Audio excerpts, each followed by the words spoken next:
Na noite de domingo, no debate da Band, Jair Bolsonaro contou com um apoio por muitos considerado inusitado até aquele momento.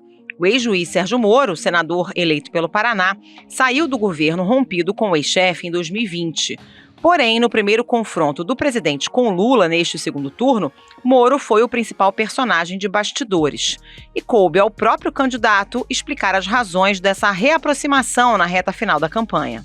Tem aqui do lado o Sérgio Moro, que é um exemplo vivo do que foi a Lava Jato, que tem falado realmente do que aconteceu naquela época. Mas esse reencontro público ocorre após Moro bater duramente em Bolsonaro nos últimos 2 anos. No começo do ano, em janeiro, o ex-ministro da Justiça foi ao podcast Flow atacar justamente a aproximação do presidente com os líderes dos partidos envolvidos nos principais escândalos de corrupção durante o governo petista. É que ele falou que ele acabou com a Lava Jato porque acabou a corrupção no governo dele. Conversa fiada, né? Ele tá abraçado lá com gente que foi... Não é nada pessoal, entendeu? Mas hoje, por exemplo, um dos caras que manda no governo é o Valdemar da Costa Neto, que é o cara que foi condenado por suborno no Mensalão, que era o cara que tava com o Lula. Então ele pegou os caras que estavam com o Lula e tá tudo com ele hoje. Sim. E o cara vem falar que é contra a corrupção. Bolsonaro também foi confrontado com essa aparente contradição logo após o debate. Você nunca brigou em casa, não com o marido de vez em quando um pouquinho, uma briguinha, tá? Então acontece divergências, tivemos algumas, mas nossas convergências são muito maiores. Quais são os bastidores da reaproximação entre Moro e Bolsonaro? As convergências entre o presidente e seu ex-ministro da Justiça, de fato, superam as divergências? E o que se pode esperar da atuação de Moro nessa reta final da campanha? Esses são os temas do Ao Ponto desta terça-feira. Eu sou o Roberto Maltic, estou com a Carolina Moran e nesse episódio conversamos com a colunista Bela Megali e com o repórter Aguirre Talento, que também são autores do livro O Fim da Lava Jato. Fique com a gente.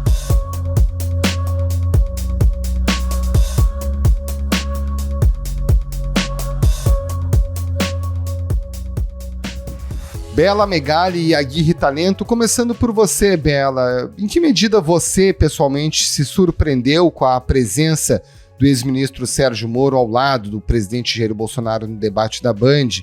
E aí aproveita e já conta pra gente, né, como o Moro chegou literalmente ao lado do Bolsonaro nesse debate e qual foi o papel dele, Moro, na preparação do presidente para o confronto com Lula. Maltic, eu pessoalmente não me surpreendi muito em ver o Moro se prestando a esse papel ali de ser uma linha acessória do presidente Bolsonaro no debate. Isso porque desde a campanha, desde o início da campanha, que o Moro concorria ao Senado pelo Paraná, ele já vinha fazendo uma série de gestos em direção ao presidente, falava publicamente em suas peças publicitárias que o seu inimigo era Lula. Em relação ao Bolsonaro, uma coisa eu posso dizer, nós temos o mesmo adversário. Então, o que a gente vê era uma tentativa ali de aproximação do Moro com o Bolsonaro. Inclusive, ele chegou a procurar o ministro da Economia, Paulo Guedes, para fazer uma gravação de uma peça publicitária para sua campanha. O Paulo Guedes preferiu recusar, mas também avaliava que já tinha um sentimento ali de entendimento mútuo entre o Bolsonaro e o Moro na campanha. Isso porque o Bolsonaro já avisava a possibilidade de poder ter o Moro ao seu lado no eventual segundo turno. Existe ali entre os estrategistas da campanha uma avaliação de que o Moro pode influenciar uma parcela do eleitorado de centro que se afastou do presidente Bolsonaro por avaliar que ele não cumpriu as promessas que fez em relação ao combate à corrupção, que foi a sua grande bandeira de 2018.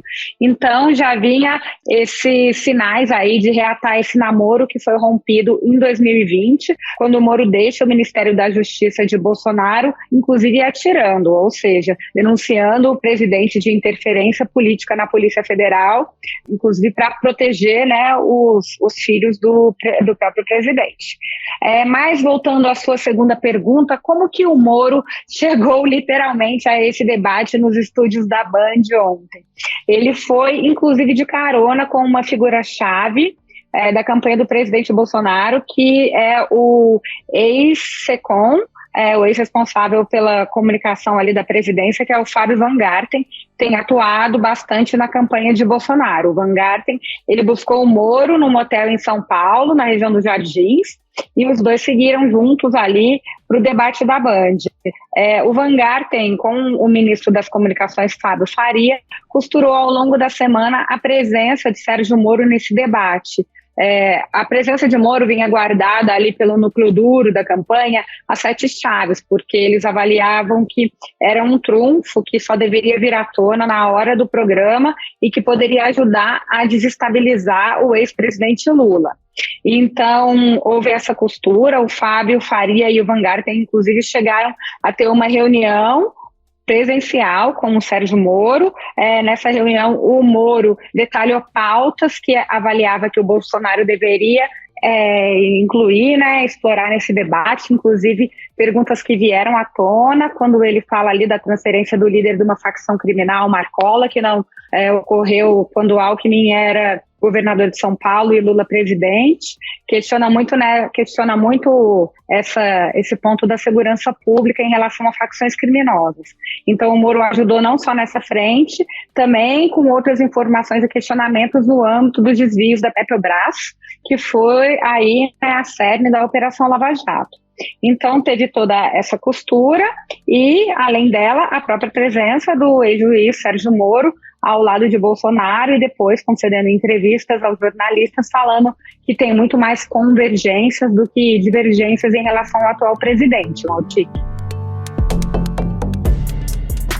Pois é, vou pegar inclusive esse gancho da Bela, do Bolsonaro dizer que as divergências entre eles eram muito menores do que as convergências. O Moro também, quando criticava o Bolsonaro em muitas oportunidades, disse que não era nada pessoal.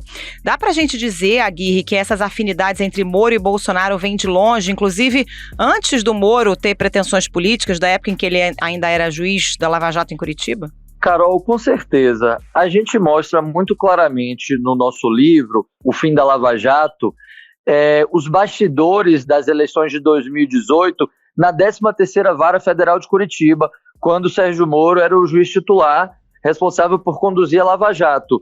Naquela ocasião, Moro não podia assumir publicamente uma posição política, tinha que se preservar como imparcial, mas ele deixava claro nas conversas que ele tinha ali com os funcionários da vara, com as pessoas próximas, que ele considerava o candidato Jair Bolsonaro o candidato dele, era o candidato que ele apoiava nos bastidores, ele defendia nas conversas com pessoas próximas, ele dizia de forma até um pouco incompreensível para as pessoas que ouviam, que ele considerava que Jair Bolsonaro estava mais moderado em seus discursos. É uma moderação que, inclusive, nunca foi vista na campanha e nunca foi vista nos 4 anos de governo.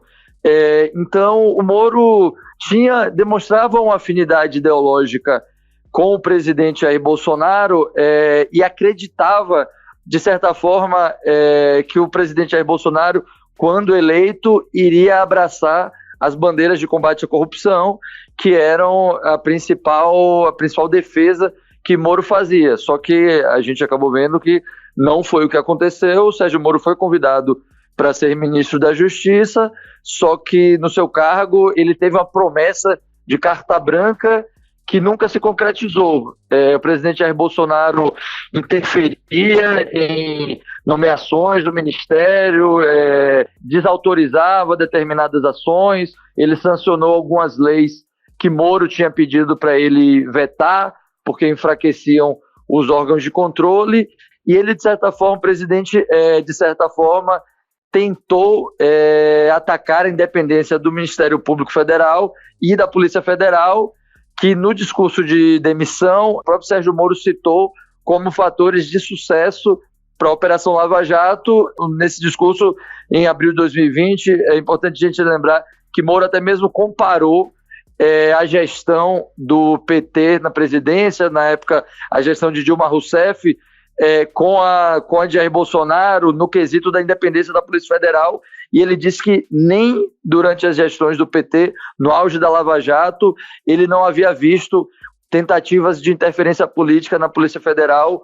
como ele presenciou no governo de Jair Bolsonaro e que resultaram em seu pedido de demissão. Então essa afinidade ideológica que ele tinha foi se estremecendo ao longo da gestão, quando ele foi percebendo que o presidente Jair Bolsonaro não estava comprometido com pautas de combate à corrupção, de combate à criminalidade. Agora, Aguirre, só para complementar isso que você está falando, né? Você está dizendo de todo esse arcabouço do combate à corrupção que foi sendo desmontado no governo Bolsonaro.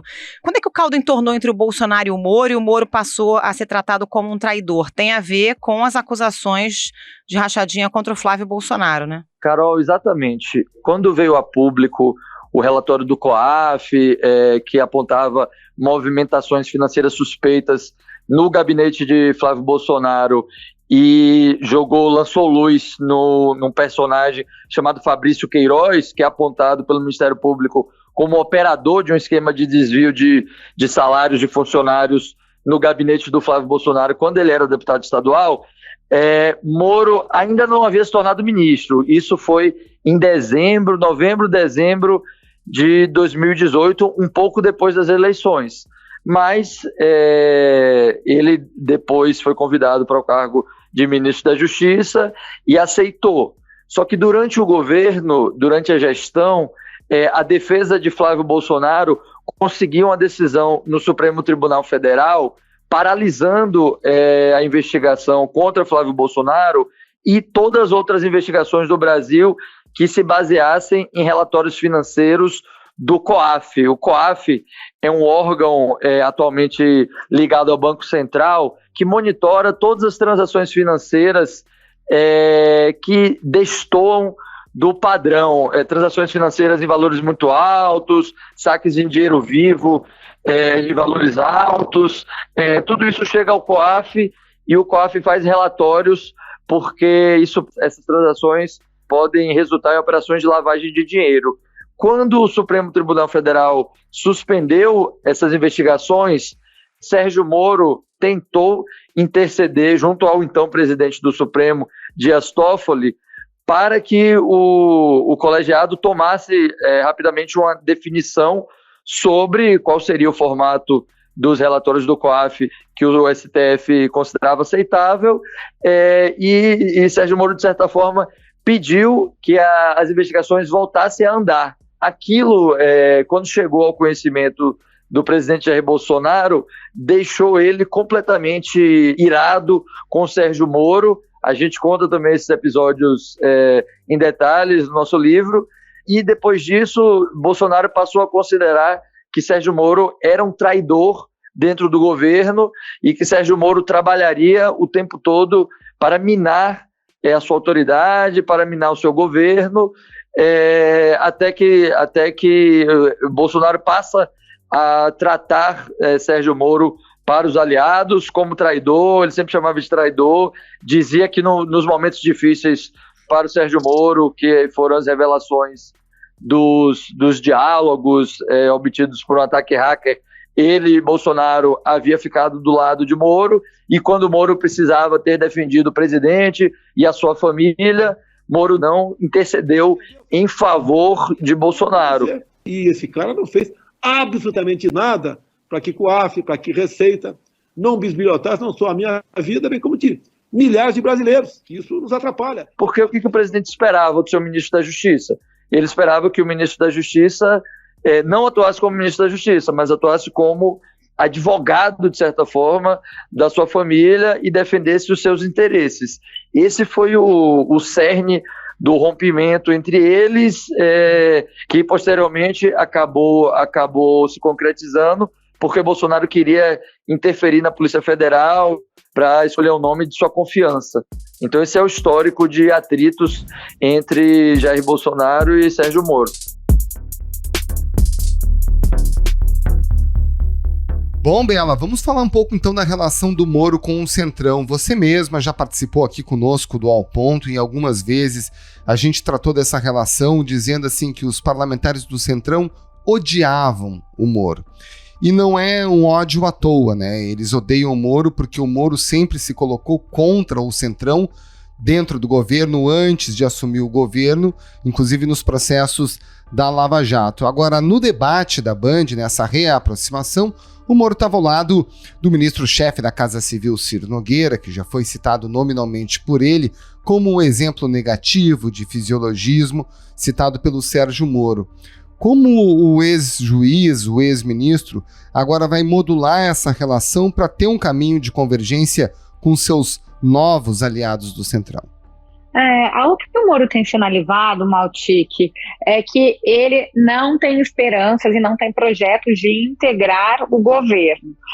Diz que tem feito uma atuação incisiva e está disposto de fato a colaborar com a campanha do Bolsonaro, mas por um pragmatismo. Ele avalia que se o Lula for eleito, a situação dele, mesmo como senador no Congresso Nacional, é uma situação muito mais difícil, que ele vai sofrer muito mais oposição e ficar muito mais nas cordas do que se for em um governo Bolsonaro. Ele vê uma convergência ali de pautas e uma espécie de possibilidade de ganha-ganha num eventual governo Bolsonaro. Avalia que o ambiente vai ser mais positivo para a atuação dele, ele até conseguirá ter mais atuação efetiva no Congresso do que em um eventual governo Lula. Então, o que ele tem sinalizado para os aliados dele é que hoje essa atuação visa ajudar na eleição do Bolsonaro, que para ele seria um caminho melhor do que o Lula, que de fato é considerado ali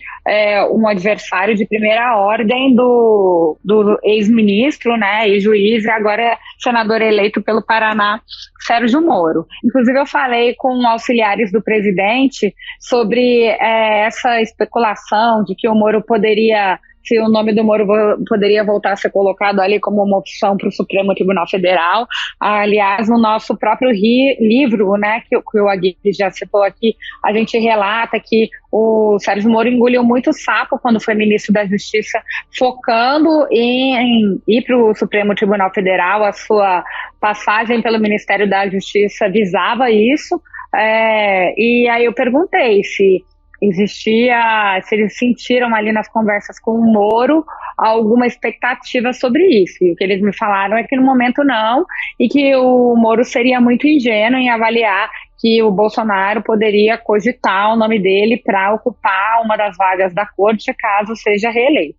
Mas então hoje eu vejo muito essa situação, essa participação efetiva ali do Moro na campanha como uma atuação oportunista e pragmática, vendo que a vida dele seria mais tranquila se o presidente Bolsonaro for reeleito, Maltic. Agora, Aguirre, como os procuradores da República com quem você conversa, as entidades que atuam também no combate à corrupção, entenderam essa reaproximação do Moro com o presidente Bolsonaro? Olha, Maltic, o sentimento generalizado foi de decepção com esse engajamento do ex-juiz Sérgio Moro e também do ex-procurador Deltan Dallagnol. Eu conversei até com um investigador que tinha uma certa amizade com o Sérgio Moro, e aí o comentário era que Moro se rendeu ao mecanismo do sistema, ao mecanismo da corrupção que acaba tragando a todos que entram no sistema político.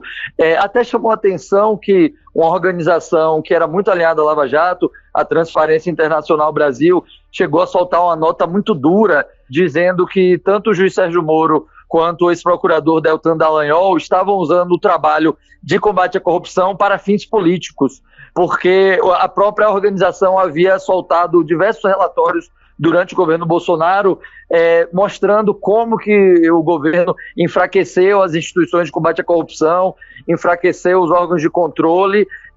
Então a Transparência Internacional não achou coerente que duas figuras que atuaram nessa área de combate à corrupção manifestassem seu apoio público a um governo que atuou justamente contra todas essas pautas. Então, de certa forma, os procuradores, delegados, todo mundo acabou ficando com um sentimento de decepção e, de certa forma, se sentiram traídos, porque eles já tinham entendido que o governo de Jair Bolsonaro não era um governo que defendia as instituições de combate à corrupção, mas mesmo assim recebeu o apoio dessas duas figuras que atuaram na Lava Jato. Quem nomeou os diretores da Petrobras? Paulo Roberto Costa, Nestor Severo, Renato Duque, que estão no núcleo da corrupção da Petrobras, que era suborno, sim, vinculado a um projeto de poder do governo do PT, foi o Lula. Bom, Bela, vamos falar agora dessa reta final de campanha, dessas últimas 2 semanas, né? Até fazendo uma analogia com a presidenciável do MDB, a Simone Tebet, que se colocou para jogo na campanha do Lula, já começa essa semana a fazer agendas conforme a coordenação da campanha do ex-presidente deseja, diz que as críticas vão ser feitas no momento adequado, inclusive numa entrevista ao Bernardo Melo Franco e tudo mais. No caso do Moro, o que pode se esperar? Ele vai estar lado a lado ao presidente nos principais eventos de campanha, nos palanques nos estados, além de naturalmente participar da preparação e também durante o próximo e único debate, que vai ser o da Globo, às vésperas do segundo turno? Maltic, o clima na campanha do Bolsonaro é que o Moro está super disponível e aberto a participar de todas as ações e convites que forem feitos aí ao longo dessa campanha de segundo turno para colaborar para uma eventual vitória do presidente Jair Bolsonaro. Hoje, o ex-ministro e agora senador eleito embarca para Espanha. Ele vai ficar 5 dias lá para participar de algumas palestras e nesse período, então, ele não vai participar de nenhuma agenda direta com o presidente Bolsonaro, porque ele vai estar fora. Existe uma ala da campanha que defende, sim, a presença enfática do Moro, tanto na propaganda eleitoral como em agendas. Inclusive, uma ala ali capitaneada pelo ministro Fábio Faria. Então, esse grupo vê hoje que o Moro mostra bastante disponibilidade em colaborar, em atuar. E o Moro não é a única figura da Lava Jato, ligada à Lava Jato, com quem a campanha de Bolsonaro tem conversado.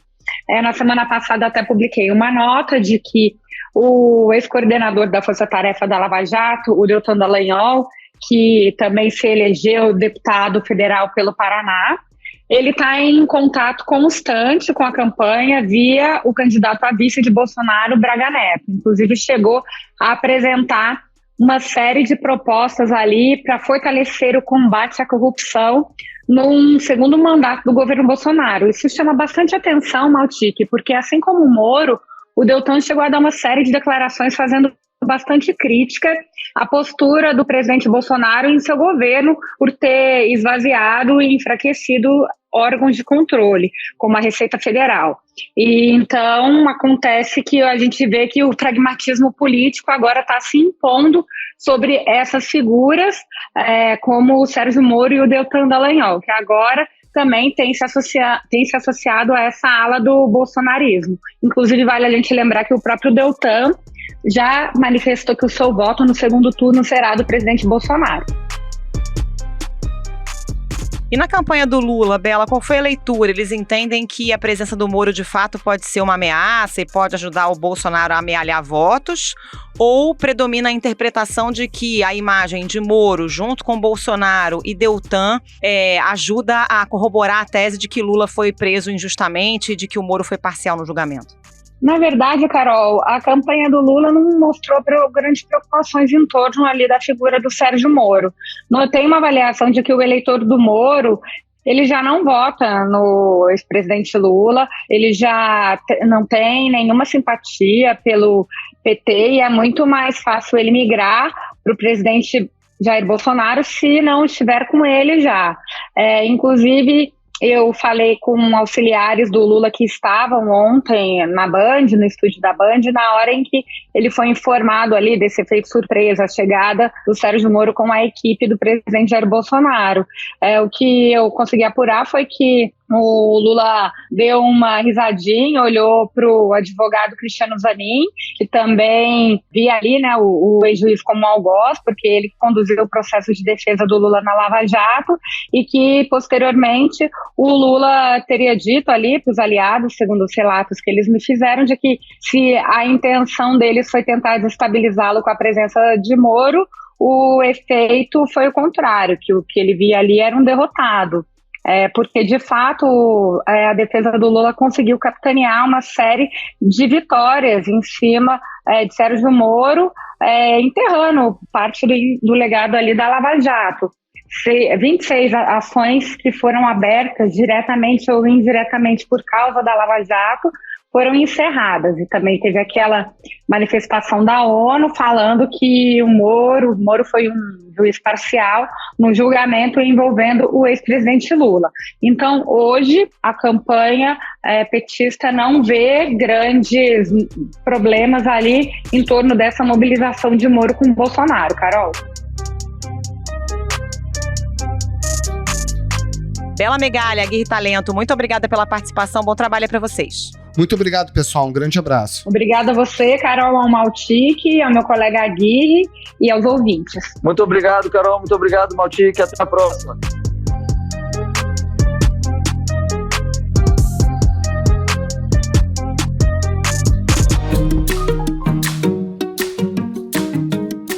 Esse foi o Ponto de hoje, o podcast diário da redação do Globo. Nessa conversa a gente conta com a participação de toda a equipe do jornal, as mesmas pessoas que levam até você informação e análise de qualidade todos os dias. Quer saber mais? Assine o Globo. Acesse assineoglobo.com.br e confira todas as notícias e reportagens especiais. Nesse episódio, além dos áudios da TV Globo, a gente utilizou áudios do UOL, da Band e do podcast Flow. A produção é da Júlia Pina e a edição do João Guilherme Lacerda. Tchau. Até mais.